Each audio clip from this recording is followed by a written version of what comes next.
Saudara, Senin besok untuk kali pertama sidang pembunuhan berencana Brigadir Yosua akan menggabungkan 3 terdakwa, yakni Richard Eliezer yang merupakan penguak fakta dengan Ricky Rizal dan Kuat Maruf. Meski majelis hakim sudah memutuskan, agenda sidang Senin esok mengundang sejumlah tanya.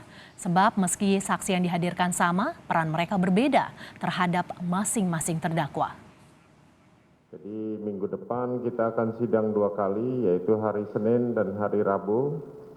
Hari Senin bergabung dengan Eliezer, terus hari Rabu kemudian Ricky dan Kuat akan diperiksa dengan keterangan saksi yang sudah terlewatkan, yaitu para ajudan dan ART yang bekerja di rumah saudara FS. Baik, saudara saksi ya.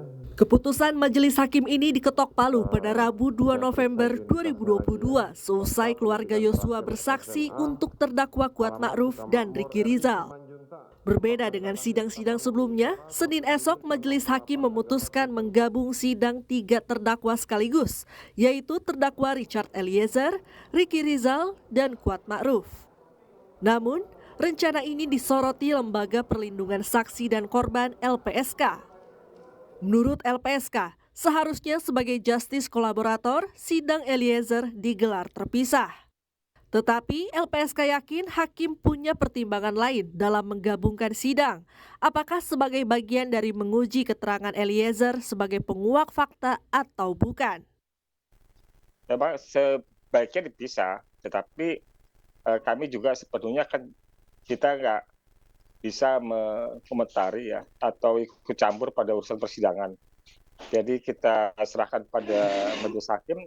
Ya tadi saya sampaikan mungkin ada agenda tersendiri, ada rencana tersendiri majelis hakim untuk mendapatkan atau menguji dari keterangan-keterangan saksi yang ada itu dengan adanya Baradae, Ricky dan Kuat dalam satu pemeriksaan untuk dapat menguji di antara mereka itu mana yang layak dipercaya. Rencana penggabungan terdakwa juga mengundang tanya mantan hakim yang juga pakar hukum pidana, Asep Iwan Iriawan.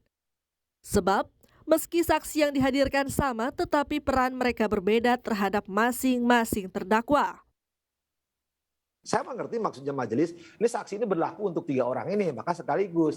Tapi kan beda perannya, memang isinya sama, tapi perannya berbeda. Ketika peran berbeda, maka sejak awal berkali-kali kan di Kompas diingatkan, pertanyaan itu harus ada relevansinya, ada signifikansinya.